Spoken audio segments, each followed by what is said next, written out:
हरे कृष्णा, जय गौर हरि। एक प्रश्न जो बहुत अधिक उठता रहता है कि लोगों के घर में अर्च विग्रह हैं, जैसे लड्डू गोपाल ले आए, राधा कृष्णा की अर्च विग्रह ले आए, कि हम उनकी पूजा कर सकते हैं, नहीं कर सकते, क्या है?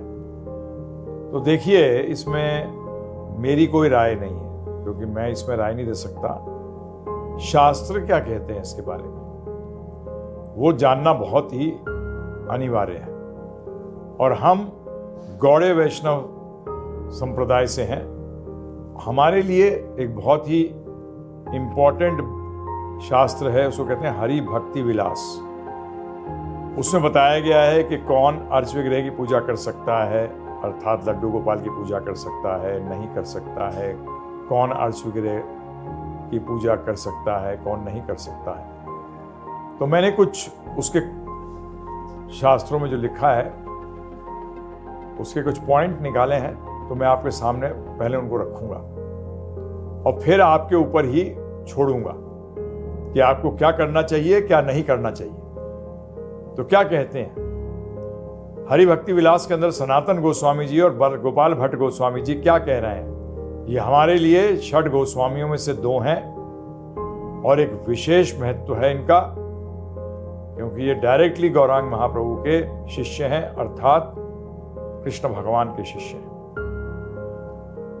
वो कहते हैं, जिस प्रकार ब्राह्मण परिवार में जन्म लेने वाला व्यक्ति बिना जनेऊ वैदिक अनुष्ठान में शामिल नहीं हो सकता, अर्थात कि सिर्फ जन्म अगर ब्राह्मण कुल में ले लिया तो उसका अर्थ नहीं है कि वो वैदिक अनुष्ठान कर सकता है।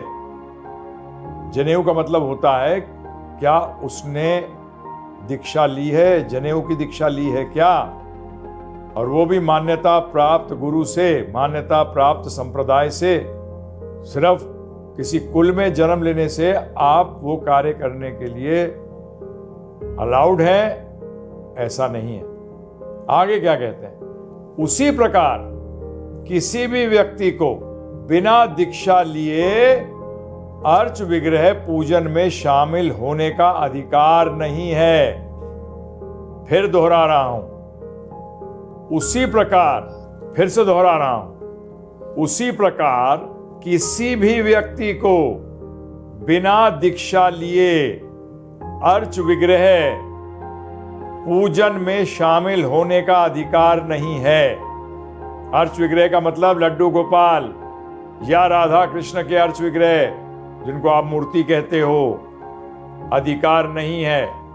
ये मैं नहीं कह रहा हूं, ये मैं नहीं कह रहा, ये हमारे आचार्य वर्ग, हमारे शास्त्र कह रहे हैं। आगे क्या कहते हैं? तो दीक्षा है क्या? जिस प्रकार रासायनिक प्रक्रिया द्वारा आम धातु जैसे कि लोहा को सोने में बदलना संभव है, उसी प्रकार दीक्षा लेकर एक सामान्य मनुष्य द्विज बन जाता है। द्विज का मतलब कि अब वो सारे कार्य कर सकता है जो ब्राह्मण करता है, अर्थात वो ब्राह्मण बन जाता है, अर्थात वो अर्च विग्रह की उपासना कर सकता है, पूजा कर सकता है। अधिकतर आप लोग 99.9% दीक्षित नहीं हैं और बाजार से खरीद कर लड्डू गोपाल को या किसी अर्च विग्रह को, राधा कृष्ण की मूर्तियों को ले आए। सॉरी, शास्त्रों के आधार पर आप गलत कर रहे हैं, पाप कर रहे हैं, अपराध कर रहे हैं। ये शास्त्र कह रहे हैं, मैं नहीं कह रहा। फिर आप कहोगे वृंदावन चंद्रदास जी कह रहे हैं। क्या आपने, ये एक भक्ति का कार्य है अर्च विग्रह की पूजा करना, और भक्ति का कोई भी कार्य, कोई भी अंग संपन्न करने से पहले, शुरू करने से पहले आपको गुरु की आज्ञा लेना अनिवार्य है। यहां ब्रज में तो कई लोग, सुना है मैंने कईयों से मुख से, उन्होंने कहा है कि लड्डू गोपाल जी को खरीदा नहीं जाता। बात भी सही है, भगवान खरीदे जाते हैं, आप खरीद के लिए आए होंगे और उनकी सेवा भी इतनी आसान नहीं है जितनी आप समझते हो। माया से भी प्रेम करते हो और कृष्ण से भी करते हो, सॉरी, ये नहीं होता।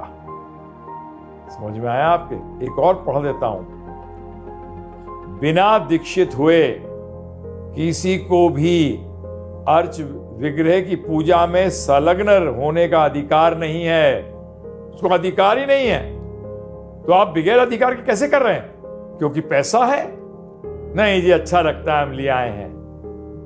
अच्छे से क्या होता है? गुरु की आज्ञा है, दीक्षा ली है आपने, इसी ने तो हमारे सनातन धर्म को खत्म कर दिया। जो चाहा वो किया। और हमारे शास्त्रों में बिल्कुल क्लियर है कि गुरु की आज्ञा के बगैर कुछ नहीं किया जाता।